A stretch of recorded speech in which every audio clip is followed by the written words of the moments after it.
Hi, my name is Bill Hamilton, and this is an excerpt from my new book, Would You Do What They Did? Great Christian Leaders from Our Past. Meeting with the King. Thomas sat in the drawing room of the grand estate at Tours. Large windows framed by lace showed the gardens, but it was late in the year and most of the flowers had died. Thomas looked at the ornate carvings on the door frames. They showed an angry angel lunging with a scythe. The king burst into the room without warning and said, "Hello, Thomas, I hope all is well."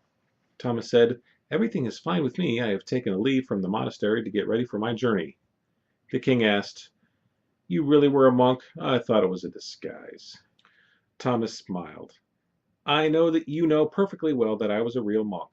The king said, "Yes, perhaps. But your outfit never looked right on you. I think you needed a little humility." Thomas said, "So you have done all this to me to provide me with some missing humility?" The king said, "You know better than that, Thomas. You have always been my friend." Thomas asked, "Then are you going to restore my property to me immediately?" The king stopped walking for about the first time that Thomas remembered, and said, "Oh, why do you not do what I want? Then I would hand everything over to you." Thomas looked at the king. He had not changed at all. He said, "O king, there is nothing more that I want to do than to do everything that you want.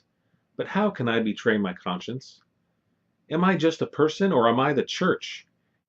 If I were just a person, I could do whatever you would please. But as the representative of the Church of England, I have to obey God in all." The king said, "Have I not raised you from poor and humble to the summit of honor and rank? How can it be that after so many favors you are not only ungrateful but oppose me in everything?" Thomas said, "I am not unmindful of the favors which not simply you, but God, the giver of all things, has decided to confer on me through you.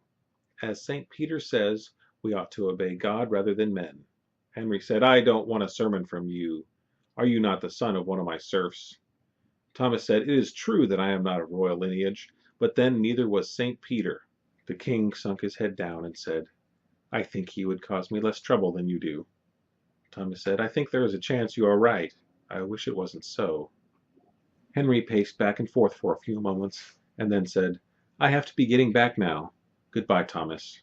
Thomas said, "My lord, my heart tells me that I depart as one who you will not see again."